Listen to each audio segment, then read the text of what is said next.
écoute, merci à toi Domiti d'avoir accepté cette interview. Je suis super, super contente. Je vais rapidement, aller dans les grandes lignes de qui tu es, un petit peu de ton parcours et après du coup, bah, on pourra aller creuser et je te poserai un certain nombre de questions sur, bah, sur beaucoup de choses. J'ai des questions en tête, mais il y en a qui vont forcément venir, avec le temps. Donc, Domiti, donc à 12 ans, comme tu l'as dit, c'est l'âge auquel tu as découvert ta première drop zone, donc là où vont sauter les parachutistes. Donc là, te naît l'envie, je sais pas si on peut dire que c'est une flamme, mais te naît quelque chose, tu as envie de sauter de l'avion, mais on te dit que tu es trop jeune, donc tu reviens à 15 ans. C'est quelque chose qui ne part pas de toi et à 15 ans, tu fais ton premier saut en parachute en tandem. Après, tu enchaînes par des petits boulots et ces petits boulots te permettent de tu me dis si je me trompe, de te payer, en fait, la formation qui permet de sauter en autonomie, à savoir la PAC, pour les Ouais. personnes qui ne sont pas au courant. Donc tu ne lâches pas l'affaire. Au début, tu pratiques ça un peu comme un hobby en parallèle de tes études et puis tu obtiens ton master. Tu rentres en équipe de France et là, le para, on va dire, prend une autre place dans ta vie. Tu deviens coach, donc tu apprends aux gens à voler. Je trouve que c'est une super belle image. Tu participes à des compétitions, tu deviens championne du monde de free fly en 2012. Tu participes également à plein de records du monde et également tu as ouvert une soufflerie à Poitiers, donc vers le Futurostop. Ouais. Donc pour les personnes qui ne sont pas au courant, la soufflerie, c'est ces grands tubes dans lesquels on peut se mouvoir et un petit peu ressentir les sensations de chute libre et voler, faire des figures, etc. Donc, on peut dire que tu as une vie juste l'inverse de conventionnelle et que tu as un palmarès assez ouf. Est-ce que si je t'avais dit à 15 ans, quand tu avais 15 ans en fait, que tu allais en fait vivre tout ça, qu'est-ce que tu aurais dit en fait? J'y aurais pas cru, ouais, parce que rien ni dans mon environnement familial, ni dans ce que je pensais être le champ des possibles pour moi à l'époque, correspond à ce qui s'est passé en fait derrière. Donc Ah le ouais? sport, le parachutisme, ça a vraiment ouvert des portes que j'avais même pas soupçonnées au départ. Et puis comme souvent dans la vie, en fait, les portes, elles s'ouvrent pas toutes d'un coup. Il y en a une, puis une deuxième, puis une troisième. Et puis c'est les ramifications de tout ça, les gens que tu rencontres et les choix que tu fais, qui font que tu arrives quelque part de différent de ce que tu as imaginé au début. Mais c'est vrai que enfin, tu as un palmarès assez fou. Est-ce que tu te souviens de ton premier saut? Ça, c'est une Ouais. question que je voulais te poser. Tu te souviens, ouais, du saut en tandem? Alors, je m'en souviens. Et alors, du coup, c'est un tout petit peu biaisé maintenant parce que j'ai déménagé il y a 3 mois. J'ai retrouvé la cassette VHS. Oui, je suis vieille sur laquelle mon Ah, tandem mais s'était j'ai connu aussi les cachettes, bien sûr, les cassettes, je te rassure. ouais. C'était en août 2000, donc tu vois, ça commençait à dater. Et alors, évidemment, OK. j'avais plus de magnétoscope chez moi, donc j'ai été fait la faire digitaliser. Donc, ça faisait, je sais pas, la dernière fois que je l'avais vu, ça devait être il y a 18 ans ou un truc comme ça. Ça faisait très longtemps que je l'avais pas vu. Donc, je l'ai revu récemment. OK. Donc, j'imagine que, comme souvent, les souvenirs, tu te souviens de la dernière fois que tu t'es souvenu du truc, et en plus, quand tu rajoutes de l'image par-dessus, c'est un petit peu difficile de faire les différences entre le souvenir originel et puis le moment où tu en es aujourd'hui. Mais je me rappelais très bien des visages des gens avec qui j'étais dans l'avion. Je me rappelais de certains détails, et surtout, je me rappelais de l'émotion que j'avais ressentie. Et là, quand je revois les images, cette émotion, elle est écrite très, très clairement sur mon visage, quoi. C'est un espèce de mélange Ouais. d'excitation, de curiosité, de bravado un peu, tu vois. Tu vas, t'as un peu peur, mais tu vas quand même. Et puis au sol, le- le- la joie totale, le kiff absolu, et qu'une envie, c'était de remonter. Et qu'est-ce qui fait qu'à 12 ans, tu as eu ce truc de: «OK, moi, j'ai envie d'aller là-haut et j'ai envie de sauter» à 12 ans? Ouais, alors c'est vrai que maintenant, à l'époque, je me trouvais très, très grande. Maintenant, quand j'y repense, 12 ans, j'étais un bébé total. Je faisais beaucoup d'équitation quand j'étais petite, on va dire de 5 à jusqu'à la fin de l'adolescence, j'ai fait pas mal d'équitation. Et donc, du haut OK. de mes 12 ans, j'avais l'impression que je maîtrisais l'élémentaire de ouf. Et cet été-là, ma mère m'a demandé si j'avais envie d'essayer quelque chose d'autre. Et ma réflexion, donc ça je m'en souviens assez bien, c'était de me dire, bon, bah, je sais faire un truc sur la terre, j'aimerais bien faire un truc dans le ciel et un truc dans l'eau. Alors, OK. pourquoi j'ai pensé parachutisme et plongée sous-marine alors que bah, des sports d'air et des sports d'eau, il y en a plein d'autres. On passait nos étés sur le bassin d'Arcachon parce que j'avais un parrain qui avait une maison à la Teste de Buch, à côté d'Arcachon. OK. Donc, c'est un endroit où tu peux faire pas mal de choses, surtout l'été, en termes de sport à la fois aquatique et éventuellement aérien. Tu as la dune du Pilat où il y a du parapente, tu Mmh. as un aérodrome. Enfin.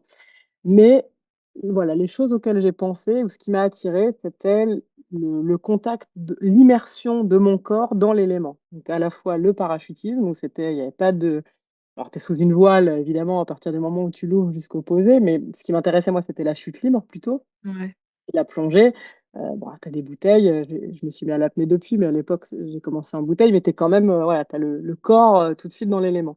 Et je sais, je saurais pas vraiment expliquer pourquoi, c'est ces deux choses-là qui m'ont intéressé plus que les autres, mais c'était très clair. J'ai même pas pensé à autre chose, quoi. Ça a été ma réponse directe.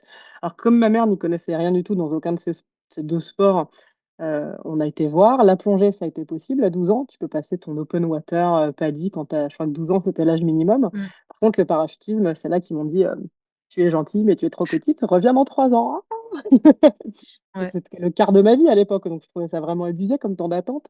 Euh, mais du coup, j'ai été faire de la plongée, ce qui s'est avéré super chouette aussi. J'ai fait 3 saisons de plongée vraiment chouette. Et puis, dès que j'ai eu 15 ans, j'ai continué de tanner mes parents. Je n'ai pas lâché l'affaire et ils m'ont offert un tandem pour mes 15 ans. OK. Et C'est jamais parti de toi, en fait? Cette non, idée de sauter ouais, ouais, c'était c'était voilà. vraiment, je comptais les années, puis les mois, puis les jours. C'était vraiment, je Ah pense ouais, que non seulement j'en avais très envie au départ, mais en plus, le fait qu'on m'ait dit non, ça avait certainement dû rajouter une petite flamme supplémentaire. Comment ça, tu me OK, dis non? Ok. Donc j'ai attendu, et puis sur ces entrefaites, je montais un peu à cheval à Arcachon pendant l'été, et il y avait dans le groupe de gens avec qui je montais un mec qui s'appelait Michel Lougras, qui était un ancien parachutiste qui avait arrêté depuis quelques années au moment où moi je l'avais rencontré. Donc ça faisait 2, 3 ans que je le connaissais. Je ne savais pas du tout qu'il avait été parachutiste. Mais OK, l'occasion de moi qui exprime le fait que j'ai hyper envie d'essayer ça, il me dit, ah bah moi j'en faisais vachement. Il avait à peu près 1000 sauts quand il a arrêté. Il avait encore plein de copains qui étaient professionnels dans le milieu, notamment au JB, qui a une drop zone à Mimizan. Et il m'a dit, bah, moi, je t'emmène voir mon pote au JB, ce sera l'occasion de refaire un saut. Et c'est comme ça que j'ai débarqué à Mimizan. OK. Et comment ta famille, en fait, réagissait quand les week-ends, tu allais, sauter un peu comme si tu allais acheter du pain, quoi? Enfin, normal, Je pense que ma mère, elle a mis plusieurs années avant de pas trop s'inquiéter. Et encore, j'imagine qu'elle s'inquiète toujours 25 ans plus tard, mais elle a mis un peu de temps avant que ça rentre dans une forme de normalité. Mais ils m'ont toujours soutenue. Je pense même si elle était inquiète, même si elle avait peur, que ce soit dans cette activité sportive de départ, dans le choix d'en faire une carrière derrière ou dans à peu près tous les choix que j'ai fait dans ma vie, même si ça les a souvent, à mon avis, estomaqués et qui c'est pas ce qu'ils avaient prévu pour moi, ils m'ont toujours soutenue et encouragée à essayer de bien faire ce que je faisais, quoi que je fasse. Et je pense que ça, OK, c'est hyper structurant dans une vie, d'avoir un entourage qui croit en toi et qui te dit, bah, OK, même si ce que tu fais, c'est pas ce à quoi j'avais pensé, tu es capable de le faire et je te soutiens. Mais je suis sûre qu'elle s'est fait des cheveux blancs. Alors déjà, l'activité parachutiste, sauter d'un avion en parfait état de marche, ça a quand même une image, même si la réalité du sport, elle est vraiment pas si dangereuse que ça, par rapport à plein d'autres sports où tu as des risques de blessures ou pire qui sont bien plus présents et réguliers statistiquement que dans le mmh, parachutisme. Mais il y avait aussi le fait que j'étais une gamine de 15 ans, qui voulait aller passer ses étés, 2 mois, bosser sur une drop zone toute seule avec, que des adultes. Je pense que ça aussi, ça l'inquiétait un petit peu. ouais, tu m'étonnes. Et bon, moi, je m'en suis bien sortie et j'ai eu beaucoup de chance, dans un parce que je pense qu'il y a un élément de chance aussi en tant que nana dans ton parcours, d'être confrontée à certaines, réalités, du monde ou pas. Moi, j'ai été assez épargnée de ce côté-là, donc je m'en suis bien sortie. Et donc je pense que toutes les peurs qu'ils ont pu avoir, que mes parents ont pu avoir pour moi au départ, avec l'expérience et avec la répétition du fait que non seulement ça allait toujours bien, mais en plus moi, d'un point de vue, épanouissement personnel et trouver ma voie, ça semblait matcher, et bah, ils ont fini par être fiers de ça et être contents de ça, je pense. Et qu'est-ce qui, selon toi enfin, encore une fois, pour revenir sur la globalité de ton palmarès, qu'est-ce qui te porte, en fait? Qu'est-ce qui se alors c'est une question assez globale, qu'est-ce qui te porte? Je pense ce qui m'a toujours porté dans tous mes choix, qu'ils soient professionnels, personnels, de mode de vie, de style de vie, ou même de hobby, de choses que j'aime, de choses qui m'intéressent, c'est la volonté d'essayer de capturer le plus possible du monde qui m'entoure. Une espèce de conscience que, mon temps sur terre, voilà, il a un début, il a une fin, il est pas si large que ça, mais il est quand même assez large, enfin à l'échelle de l'humanité, il est tout court, mais à l'échelle d'une vie d'humain, si je fais pas n'importe Mmh. quoi, ça devrait être assez long. Et que donc dans ce temps-là, j'ai envie de connaître, le plus possible l'expérience humaine. dans les hauts, dans les bas, dans la diversité culturelle, d'expériences, de sensations, d'émotions. Et donc le choix d'une vie qui me fait beaucoup voyager, qui me fait rencontrer des gens de plein d'horizons différents. Euh, et ça a été vraiment l'élément principal de tous mes choix. OK. En fait, une vie ça me fait penser à une vie pleine de vie, en fait. La Ouais, sensation de te sentir vivante. ouais. OK. Vivante et ouais, vraiment une envie, un appétit en fait Ouais. de comprendre et de connaître le plus de choses possible. Et tu vois, là, hier, j'ai déménagé il y a pas longtemps à Paris. Je suis en train de faire des excavations archéologiques dans ma cave pour faire de la place. Et je suis OK. tombée sur des lettres que j'ai écrites quand j'avais 22 ans. Donc, encore une fois, bon, j'ai presque le double, enfin, pas tout à fait, mais ouais, j'ai bientôt 40 ans, donc pas loin. Et en fait, je dis déjà ça. Et je me rappelais plus Ouais. que c'était quelque chose qui était déjà aussi clair pour moi à l'époque. Et en fait, ça l'était. C'est vraiment quelque chose qui est moteur depuis le début. Tu te sens aligné avec l en fait, avec les mêmes propos que tu as retrouvés dans ces lettres, Ouais, finalement? ouais. Sur le OK. tu vois, sur le mode d'emploi, quoi. Après, les Ouais. réalisations, elles se sont accumulées et il y a plein de choses qui ont évolué, mais sur le désir et sur ce qui motive les choix, je suis toujours très alignée sur la jeune fille que j'étais, ouais. Est-ce que tu penses que justement cette clarté dans cet alignement t'a aidé finalement dans la fluidité de tes choix au quotidien? Et finalement, tu un peu comme si c'était évident? Je sais pas, tu vois ce que je veux Ouais, dire? Une ouais, boussole. tout à fait, parce qu'en fait, c'est une intention. Et c'est une Mmh, intention qui ensuite se matérialise de plein de façons différentes. Mais du coup, il y a cette sensation, ce sentiment que tu sais pas forcément exactement comment ça va se matérialiser ou à quoi ça va ressembler dans 2 ans, dans 5 ans, dans 10 ans. Et en fait, la vérité, c'est que ça change tout le temps, tes aspirations en fonction des gens que tu rencontres, des opportunités que tu saisis ou pas, de facteurs de santé, enfin de plein de choses différentes. Mais par contre, ce fil rouge, cette espèce de phare, qui te guide, c'est cette intention d'avoir une vie riche, d'avoir une vie, com complète et complexe, en essayant d'aller de vivre des expériences et de te nourrir intellectuellement et émotionnellement de choses très, très variées. Et OK. du coup, c'est ouais, c'est une boussole.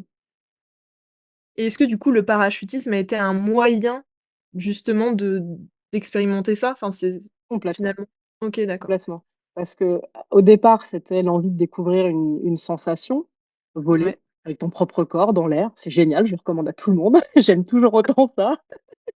Mais en fait, ensuite, la vie professionnelle et sportive que ça m'a permis de vivre, heu, elle a été super riche parce que, en cherchant une excellence. Alors, le parachutisme, c'est un petit sport, le free fly, c'est une petite discipline à l'intérieur d'un petit sport. Autant te dire qu'on est dans de la niche de la niche.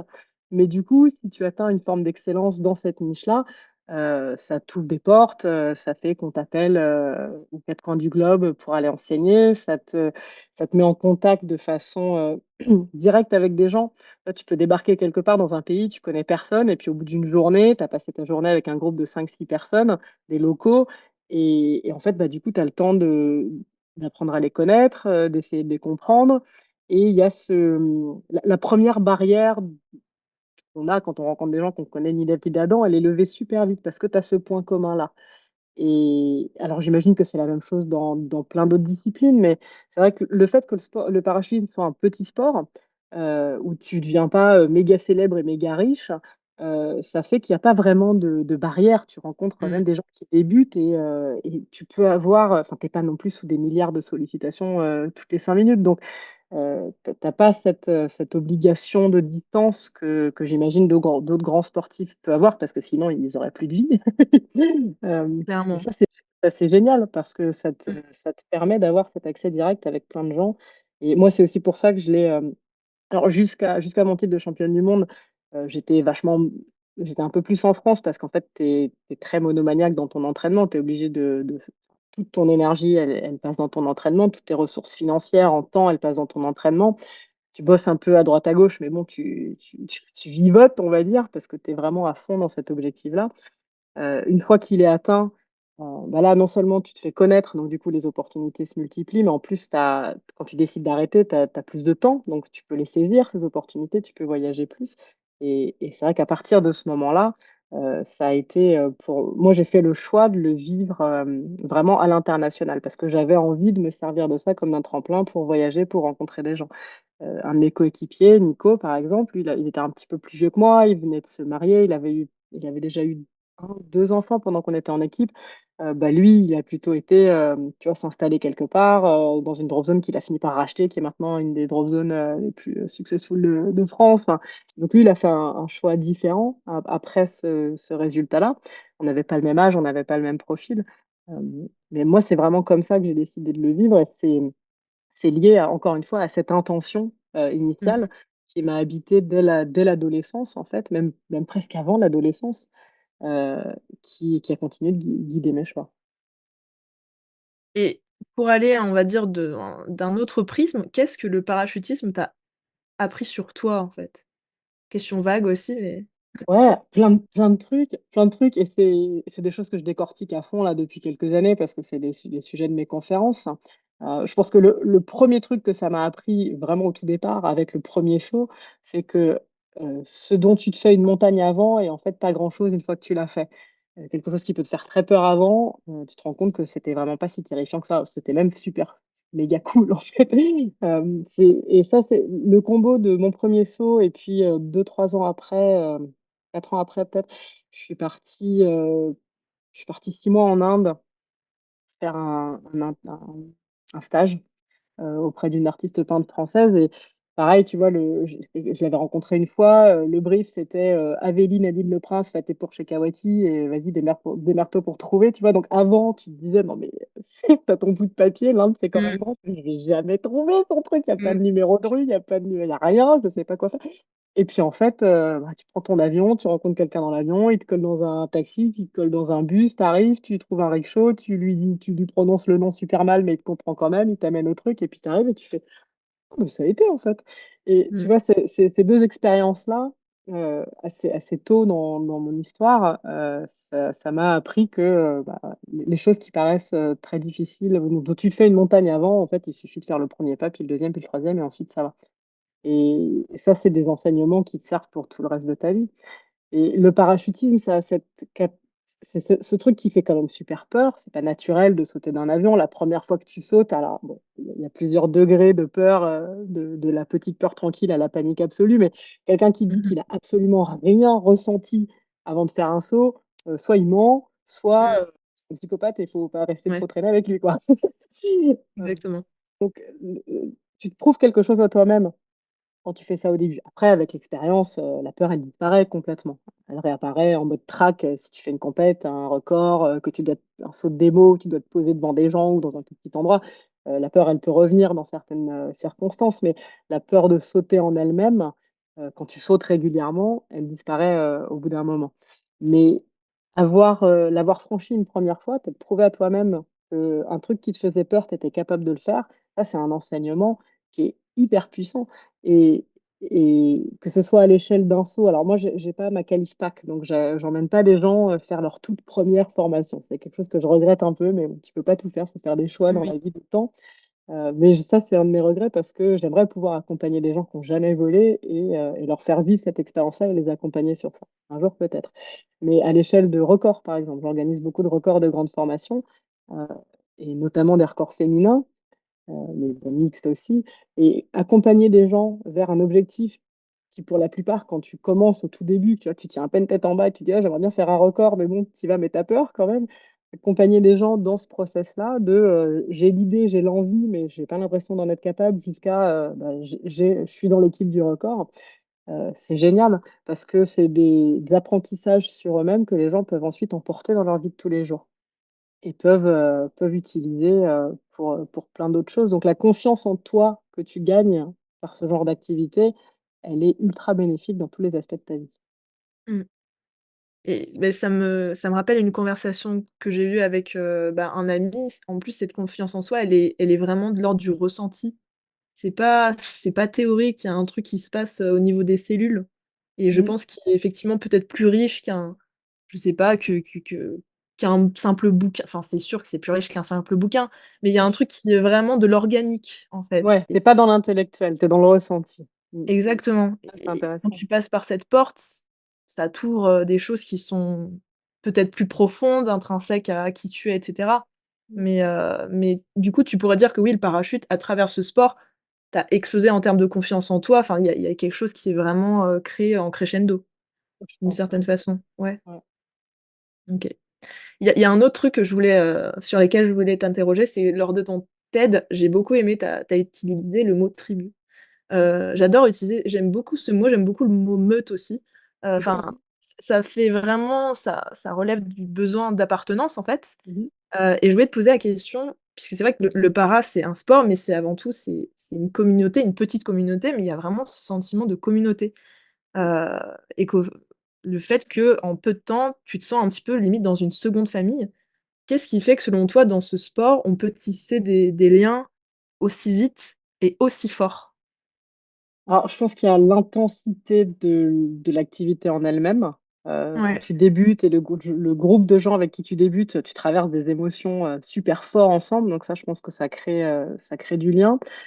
Ensuite, si tu parles à différentes échelles d'expérience, il y a cette impression de c'est comme un rituel un peu, tu es passé un ou un rite de passage. Tu as traversé la même chose et donc tu es capable de comprendre ce que les autres ressentent alors que les gens qui n'ont pas fait ça n'en sont pas capables.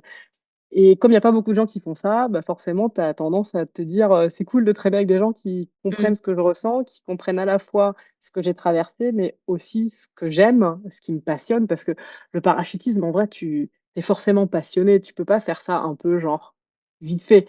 Oui, La plupart des gens, tout pour soit ils rien un font peu. en tandem et puis, bah, ils sont contents de l'avoir fait, mais bon, c'est voilà, ils se sentent pas du tout de le faire eux-mêmes et voilà, ils ressauteront jamais.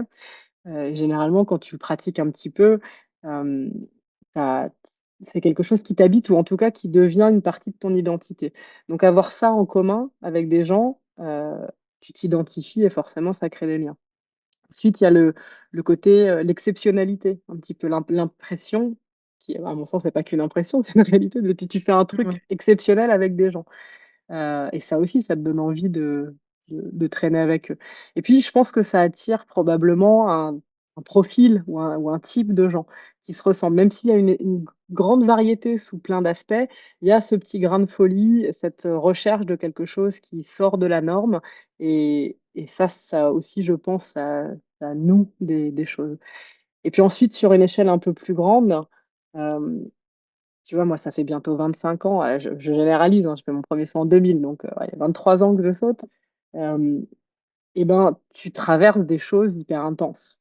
À la fois des choses incroyables, que ce soit des réussites sportives, tu sautes au-dessus d'endroits absolument magnifiques, tu participes à des événements, de dingue, tu fais des fêtes, d'anthologie.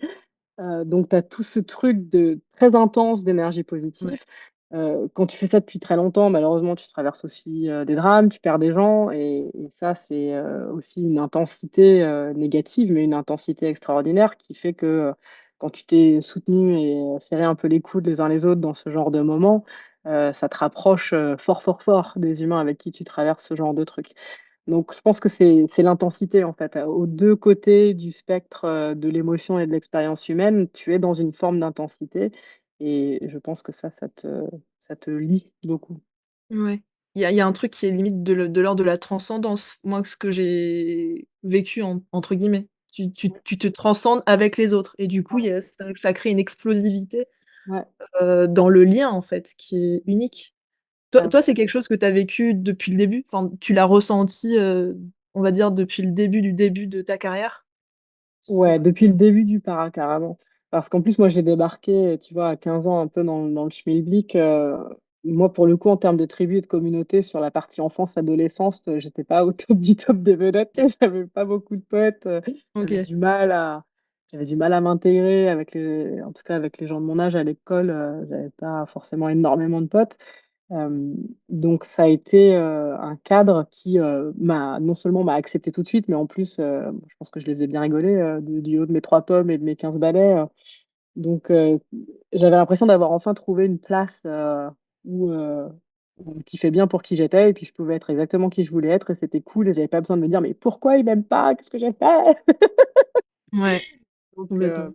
ça a été, ça a été un des attraits, forts dès le départ. Et puis ensuite, il y a d'autres choses qui se sont ajoutées et puis ça a fait que s'avérer. Aujourd'hui, il y a très ouais, quoique, allez, depuis 1 an ou 2, je commence à faire des choses un peu ailleurs. Alors, je recommence à fréquenter un peu des gens qui font pas que du parachutisme, mais il y Mais a quand pas même. ouais, bien jusqu'à 2020, je pense que 98% des gens que je fréquentais régulièrement avaient trait de près ou de loin au parachutisme.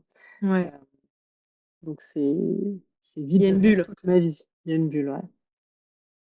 J'ai vu aussi dans, bah, dans plein d'interventions que tu avais, une vraie pratique et connaissance en tout ce qui est préparation, mentale, puisque, bah, comme tu l'avais très bien dit, le parachutisme dans une de tes interventions, ça demande de réaliser en un laps de temps très court beaucoup de figures, beaucoup de gestion des émotions, une concentration sur toi, ta position, l'altitude, la vitesse, mais aussi concentration sur les autres, où ils sont, ce qu'ils font et cetera.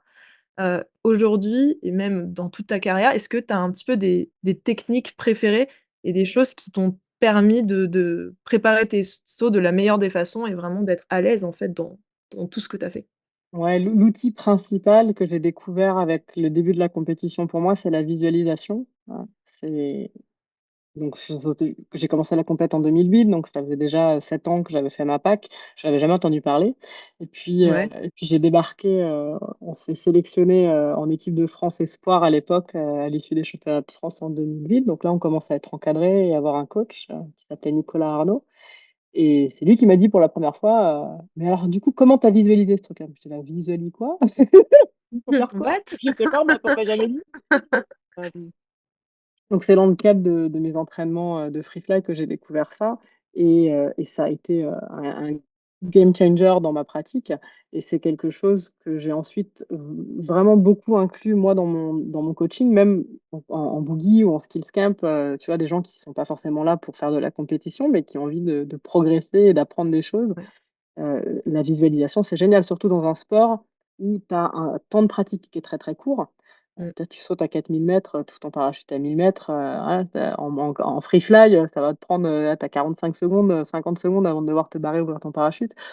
C'est court, mmh, ça coûte, un peu sous, donc tu peux pas non plus en faire 20 dans la journée. Donc être capable de visualiser qui en fait, pour ton cerveau, il se passe exactement la même chose que tu visualises ou que tu fasses, ce qui est quand même assez génial. Donc forcément, ça m'a intéressé, ça m'a donné envie de creuser sur la partie un peu plus scientifique, et théorique sur le sujet mais j'ai commencé par le constater moi dans ma pratique et dans mon enseignement à quel point ça fonctionnait et ça, c'est quelque chose qui est, ouais, éprouvé, prouvé et vraiment efficace. et est-ce que c'était, on va dire, assez fluide pour toi? Je sais qu'il y a beaucoup de gens qui ont du mal, en fait, à s'imaginer déjà, à s'imaginer à l'intérieur d'eux-mêmes, à s'imaginer à l'extérieur et cetera. Est-ce que enfin, comment tu l'as vécu toi, du coup? Pour moi, c'était hyper dur au début, j'y arrivais pas du Ouais, tout. Je disais: «Visualise» et là, j'étais là, je fermais mes yeux, puis je me racontais des histoires avec des mots dans ma tête, mais je voyais du noir et je me ouais, parlais, en fait. Donc OK. là, il m'a dit: «Ah non, mais c'est pas comme ça qu'il faut faire». Je fais: «Ah bah ouais, mais bon, j'y arrive pas». Ça m'a pris, moi, ça m'a pris beaucoup de temps. Il y a des gens pour qui ça va plus vite que d'autres. On n'est pas tous tout à fait égaux. On n'a surtout pas tous la même façon de visualiser et déjà, le mot visualisation, il y a visuel dedans, mais en fait, il y a des gens qui vont sont jamais capables de conjurer une image, en fait Mmh, et c'est pas forcément grave parce que tu peux conjurer d'autres sens. Ça peut être une visualisation qui est plus kinesthésique, hein, où tu vas ressentir, alors pour le parachutisme, les appuis du vent, les accélérations, les freinages, tu peux conjurer des odeurs, tu peux, voilà, tu peux faire appel à d'autres sens que la visualisation. Mais voilà, la théorie comme tu l'as dit, il y a interne et externe.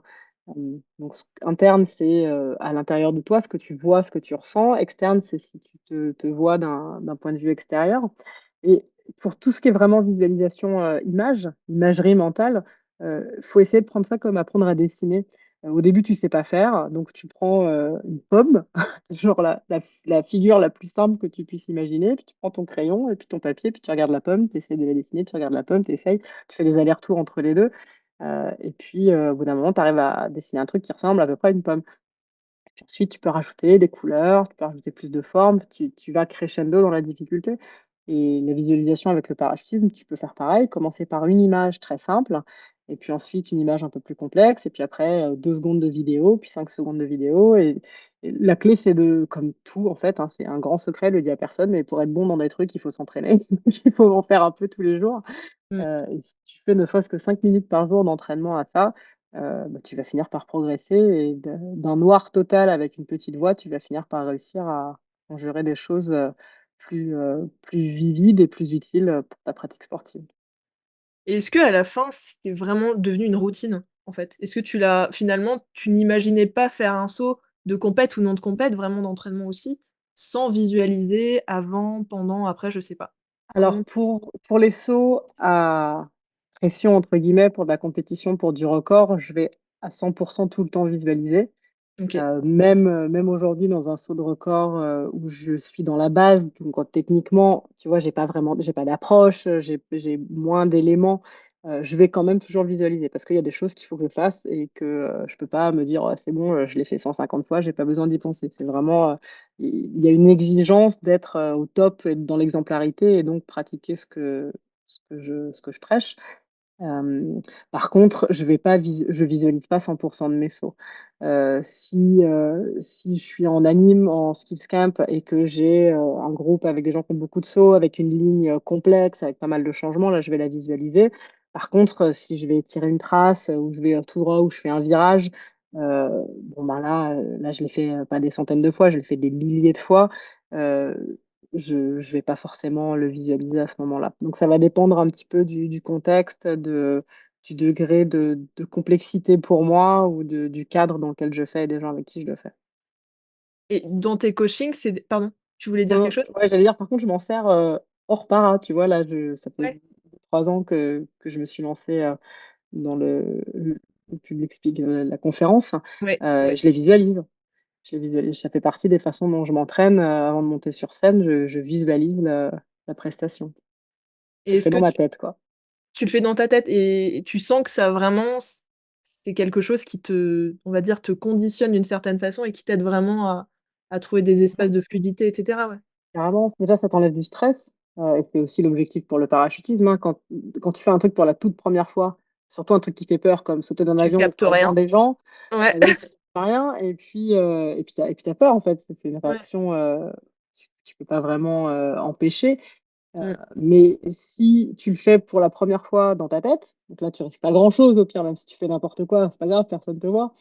Et puis si tu le fais 2 fois, 3 fois, 5 fois, 10 fois, en fait, quand tu le fais en vrai, c'est pas la première fois que tu le fais, tu l'as déjà fait plein de fois. Donc tu as ce côté première fois qui est disparu, et puis ça t'a permis aussi de t'entraîner et d'être sûr de faire bien les choses. Donc Mmh. c'est quelque chose que j'utilise, dans plein d'aspects, pro, mais en fait, des fois aussi dans des aspects perso, en mode développement personnel, sur des objectifs plus privés des fois. Tous les matins, ça fait partie un peu de ma petite routine, je médite et je prends, en fonction des sujets du moment, un petit temps de visualisation d'un truc que je veux faire, ou, d'un truc que je dois faire parfois, juste pour être sûr que que je veux pas glander ou faire autre chose. Je visualise le truc, et après je sais que je vais être plus, susceptible de le faire, correctement.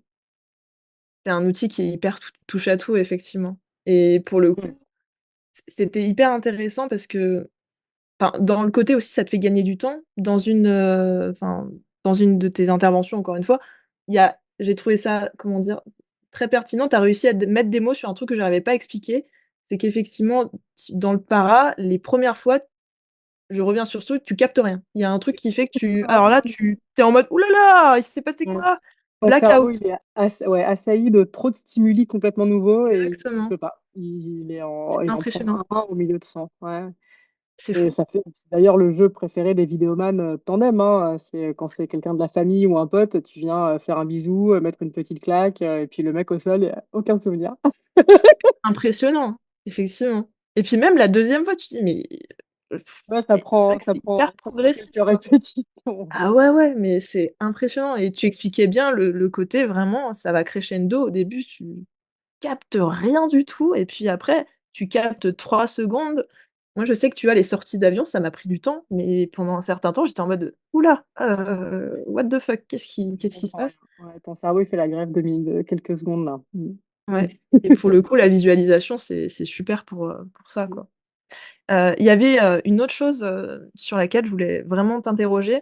Tu avais dit lors d'une interview, donc tu parlais d'un record que tu avais fait avec 80 femmes, Ouais, où le but du coup c'était de tenir accroché, dans une certaine position et tu avais alors tu avais dit une phrase sur laquelle je voulais t'interroger. Alors c'est: «On a fait une quinzaine de tentatives avant de réussir. C'est des sauts qui demandent beaucoup de concentration, une très bonne gestion de son mental. Ce qui est difficile, c'est de gérer la pression et que si une seule personne n'est pas à sa place, il faut recommencer. C'est pour ça qu'on a besoin de plusieurs tentatives pour battre un record». Et du coup, moi, je voulais te poser la question, comment se passe, on va dire, «la gestion» entre guillemets de l'échec quand tu es avec autant de personnes et où effectivement ton record, il dépend juste de vraiment du travail de chacun. Vous êtes énormément. Comment vous gérez mmh. ça, en fait? Tu veux dire en tant qu'organisateur, en tant que leader de ce Heu, truc-là? Ou en tant bah, qu'individu, en tant qu'individu plutôt. Ouais, Alors, c'est justement un bon leadership qui va faire la ouais, différence. Si tu es dans un environnement où, tu sais qu'à la moindre erreur, tu vas te faire dégager, tu vas te faire, insulter, tu vas te faire, on va se moquer de toi, on va te pointer du doigt, c'est terrible. ouais. Heu, Parce que déjà toi, tu te mords les doigts, tu t'auto-flagelles déjà suffisamment et avec en plus, si les gens rajoutent une couche, ça n'aide pas. Donc c'est là que c'est important, encore une fois, je reviens à l'intention des gens qui organisent ce genre de choses. Qu'est-ce que tu veux créer comme culture dans ton groupe? Qu'est-ce que tu veux créer comme environnement, hem, qui va faire une grosse différence? C'est quelque chose auquel tu peux préparer les gens en amont. Moi, un truc que j'aime bien faire pour commencer justement à instaurer ces choses-là dans un groupe, c'est que chacun raconte un peu les moments où ça lui est arrivé. Parce qu'en fait, quand tu débutes, ça aura toujours été toi au moins une fois. Moi, c'est ça m'est arrivé, d'être la personne dans le groupe, qui fait foirer le truc. Donc faire en sorte que même les gens en position de leadership puissent, reconnaître ce genre de choses et expliquer que ça fait partie du process. Et en fait, le truc, c'est que les gens qui «ratent» entre guillemets ou qui sont ceux qui vont pas prendre le grip, c'est les gens souvent qui sont sur les extérieurs, c'est ceux qui ont le moins d'expérience. Tu peux pas faire un record sans ces gens-là, parce que sinon tu as le même nombre de gens et tu grossis jamais, donc tu es obligé Ouais. d'avoir du sang neuf.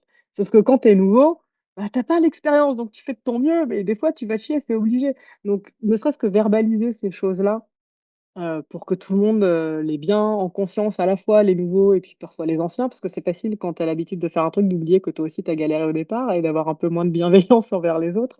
Mmh. Donc ça ce que tu vas dégager en tant que leader, ça va être important pour ça et ensuite accompagner les gens. Ensuite, tu as plein de profils différents psychologiques. Tu as des gens qui vont être capables de se dire: «OK, j'ai fait une erreur, c'est pas grave, j'y retourne». Tu as des gens que ça va détruire et qui vont pas être capables de remonter. Je l'ai déjà constaté. Ça c'est horrible parce que tu te dis: «Ah bah non, le pauvre». Hem Mmh. Et ça c'est de la gestion de pression, en fait. Donc être capable de gérer ce genre de pression, c'est tout l'enjeu de ce genre de record et ce genre de saut et moi, c'est pour ça que je les trouve aussi fascinants et aussi, vecteurs d'apprentissage à la fois, personnel, savoir comment tu réagis aux choses, savoir comment tu dépasses ce genre de moment et puis, à la fois d'un point de vue leadership, comment tu aides les gens à être dans le bon état d'esprit, comment tu aides le groupe à être dans le bon état d'esprit pour permettre les échecs et rebondir de façon positive. C'est une gestion, multifactorielle, en fait. C'est Ouais. extrêmement il y a plein de choses. C'est complexe, ouais. C'est ça qui le rend aussi Mmh. excitant. Mmh. Mais ça doit être fascinant, pour le coup, en pratique, d'être au milieu de ça. J'ai Ah vu ouais, qu'il nous reste très, très peu de temps. Je vais aller très, très rapide sur les ouais, questions. on peut dé j'ai 10 minutes de marge, j'ai un autre truc à Ah, tu 15. sûr? Tu Ouais, sûr? Bah, ouais, ouais. je veux pas te prendre du temps, mais voilà, c'était pour être sûr. Mais question toute bête là, parce qu'en plus c'est une question qui se pose tout le temps dans le monde du para. Tu as combien de sauts aujourd'hui? Je dois avoir, à peu près 9 000 et des brouettes, 9 200, un truc comme ça. Tu les comptes Quand je encore? tranquillou ouais, je les compte encore parce que alors je les écris plus, une par ligne comme je faisais au début. Ouais, Maintenant ce que je fais, c'est que je les écris endroit par endroit.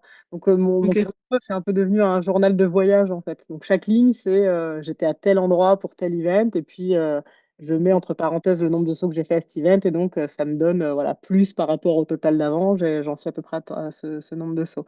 Alors, bon, OK. sur 20 et quelques années, il y a eu en fait, je me suis fait voler un sac à dos avec mon premier carnet de sauts dedans. Donc, Ah. j'ai mis quelques mois avant de recommencer à loguer parce que Ouais, j'étais dégoûtée. Je ouais, me suis tu dit, m'étonnes. j'étais tellement dégoûtée, j'ai Oh là perdu là. 500 premiers sauts ou 2000 Ouh là. premiers sauts. C'est deg. Mais bon, bref, donc j'ai recommencé à loguer. Donc je pense qu'à peut-être 50 ou 100 sauts près à la louche, je suis Ah, pas hyper précise, mais voilà, c'est grosso merdo, un peu plus de 9000. Et je me rapproche OK, tranquillement des 10 000. c'est fou. Et combien de libés, Une du coup? seule, Mais non, je te jure. mais une seule? Oh là, tu tu exploses des compteurs, c'est Ah fou. ouais, ouais, je suis pas dans les statistiques, ouais. Ça me pend la gueule, hein, ça va finir par me, par me réarriver. Non, mais ouais, tu as raison. Ouais. Mais bon, là, ça fait, Ah, tu vois, depuis au moins 3000 plus de 3000 ou 4000 sauts, là, que je suis en Valkyrie. Donc, tu vois, je suis un peu sortie du bois, là. C'est quand même la Valkyrie, elle souffle bien. J'ai fait que ouais. à peu près 1000 sauts en Velocity, qui était la voile qui avait la réputation de ne pas être toujours polie avec toi. J'ai réussi à faire zéro libé sur ma période, sur ma période Velocity. Et donc là, ça va pas mal, ouais. Une libé. Et Et tu sais, c'était le j'avais, combienième, tu t'en souviens? j'avais, ouais, 1200 sauts à peu près. Ah, donc là, tu étais dans les stats. Là, j'étais dans les stats, ouais. Et puis, c'était complètement de ma faute, hein. On venait juste de rentrer en équipe de France. Je m'étais fait prêter un sac par un pote parce qu'il fallait qu'on ait deux parachutes. Et puis, bah, j'en avais qu'un, puis je n'avais pas les moyens d'en acheter un deuxième. Et dedans, il y avait une espèce de vieille voile, une vieille Springo sans je sais plus quoi, rincée de chez rincée, toute pourrie. Et on faisait des doublettes et on se pliait nous-mêmes.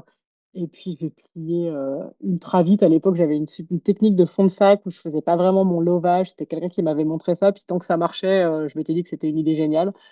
Et puis, jusqu'au jour où j'ai vraiment fait ça super crade. Et puis, j'ai Ah ouais? tiré. Et puis là, j'ai regardé au-dessus de moi. Puis, il y avait un paquet de, Ah ouais? Ça s'ouvrait de pas? rien du tout. Je fais, ah non, là, ça va pas le faire, ouais. Je l'ai perdu dans la forêt. Après, j'ai mis 2 jours à la retrouver. Enfin, c'était à Ah Vannes. ouais, une épopée, quoi. À Vannes, OK. Voilà. Et depuis, pas d'idée. Ouais. OK. Bah, tant mieux. Et effectivement, touche du bois. Mais c'était une libé un peu hardcore ou c'était Non, plutôt non, non. C'était. c'était plutôt doux? Ça s'est monté, ça s'est pas ouvert en fait. Tu vois, c'est resté dans le pod avec, je sais pas ce qui s'était passé avec mes suspentes, mais donc OK. c'était pas violent, mais Ça t'a marqué ou c'est pas chiant. spécialement? Pas spécialement, non. Ouais, non, pas spécial. En termes de procédure de secours, c'est vraiment dans de l'automatisme en fait. Tu l'as déjà beaucoup appris. Si tu fais les choses correctement, tu le répètes au On moins l'a une vu. fois par jour quand tu y retournes, même si Ouais. tout le monde ne le fait pas, mais tout le monde devrait le faire. Donc en termes de voilà du truc, c'est vraiment en mode automatique. Ton cerveau sait quoi faire et quand ta vie est en danger, en fait, elle l'est pas vraiment vu que tu as un système de sécurité et tout ça, mais une libé, c'est une perturbation dans le truc normal, donc tu deviens super sharp tout de suite et ton cerveau et ton corps savent tout de suite quel job il faut faire. Donc c'était ni stressant, ni effrayant, ni difficile. C'était OK. juste, tu fais ce qu'il y a à faire. T'as pas encore libéré? Non. Mais j'ai pas beaucoup de sauts, j'ai 77, tu vois? Donc mais par contre, c'est un truc que je pense j'appréhende. J'ai failli libérer il y a pas longtemps parce que j'avais une de mes commandes qui était bloquée, mais le truc, c'est que vu que ma voile volait bien, j'étais en mode: «Ah ouais, mais Rester, j'ai je pas pense. envie». Enfin, Mm. tu vois, il y a un truc qui fait que tu es en dilemme et en fait, Ouais, j'ai tiré, tiré et au bout d'un moment, elle est venue. réussi à la décoincer. Ouais. Mais tu vois qu'il y avait enfin, j'étais pas à l'aise. T'es Alors je pas pense sereine. ah non, ah non, Ouais, non. disons que ça, il faut jusqu'à une certaine altitude, tu peux te permettre de te battre. Et puis, faut que tu décides quel est ton hard deck, à partir de quelle altitude tu arrêtes de Ouais, te battre et tu dis est-ce que je peux la poser ou pas. Après, ça dépend aussi de ta taille de voile, ça dépend de plusieurs facteurs. Mais ouais, ouais, c'est pas toujours sympa. Moi, il y a une ou deux fois où ça aurait probablement mérité une libé et je me suis battu probablement plus longtemps que ce que j'aurais dû. ah ouais, mais c'était le bon choix puisque tu Alors, arrêtes c'était le pas bon choix forcément parce que ça a marché, mais voilà, parfois, tu vois, parfois tu fais les mauvais choix et tu t'en sors et ça renforce un comportement pas forcément salutaire. Donc, ouais, je suis pas sûre que ça ait été le bon choix. Ça a marché, mais au contraire, ça m'a plutôt donné l'info que la prochaine fois, il faudrait pas que je me batte aussi longtemps.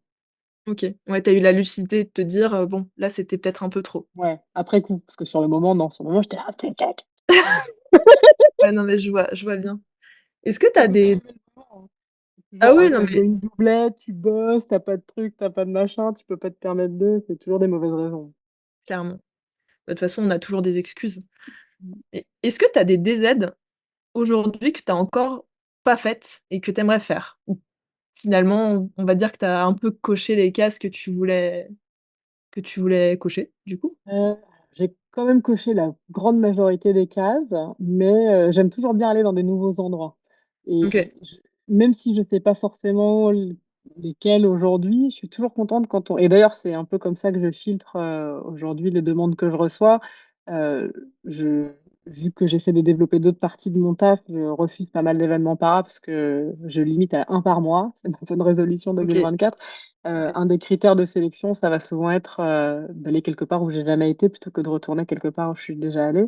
Et là, au mois de février, je vais aux Maldives, sur la drop zone de Wilpenny et j'avoue Oh les là là. Maldives, c'était sur ma liste, c'était sur Ah ma liste. waouh!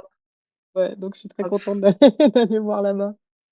tu m'étonnes, c'est fou là-bas. Ouais Oh et là puis là. au mois d'avril, je vais pour la première fois à Byron Bay, qui est une drop zone OK, en Australie. Moi, je ouais. suis très, très souvent allée en Australie, plus d'une dizaine de fois. J'ai beaucoup participé au Funny Farm.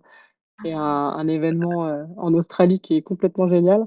Mais du coup, je ne suis jamais allée sauter à Byron Bay alors que j'ai plein de potes dont c'est la drop zone, et tout le monde n'arrête pas de me dire que c'est génial. Donc là, cette année, enfin, je vais aller faire un week-end à Byron Bay. Oh là là, mais énorme. OK. Bah, tu vois, ça me donnera dans le futur peut-être des idées de quand j'aurai plus de sous et cetera, des idées de et puis de temps aussi surtout pour Ouais. aller sauter, mais c'est vrai que c'est des endroits qui sont fantastiques, quoi. OK. Bah, du coup, j'avais aussi une autre question parce que c'est une question que j'aime bien poser, à la fin et je trouve elle donne des petits indices aussi, en termes de connaissance de soi. Mais vu que tu es dans le milieu du para, je l'ai un petit peu adapté. Si tu pouvais aujourd'hui inviter 3 personnes, vivantes ou décédées ou même, des gens qui existent pas, des animés, tout ce que tu veux, à sauter avec toi, ce serait qui? Pour passer un moment cool? Guillaume Néry, OK, plongeur. J'ai trop OK, envie de faire un projet avec lui, ça c'est dans ma dream list des trucs à faire dans la vie. OK. Heu, pour sauter, Ouais, j'aurais adoré rencontrer Marguerite Yourcenar, mais je suis pas sûre qu'un saut en parachute, ça l'aurait botté. OK. Heu et puis, Wonder Woman, la version Linda Carter, mon premier girl Ah crush. ouais, Ah ouais, OK. Ah oui, voler avec Wonder Woman. OK. ouais.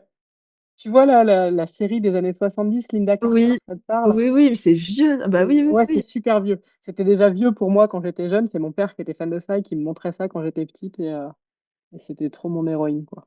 OK. Elle Ah oui, était belle, elle était badass, elle était gentille, j'étais là: «Oh, elle est trop bien, je veux que ce soit ma ouais pote».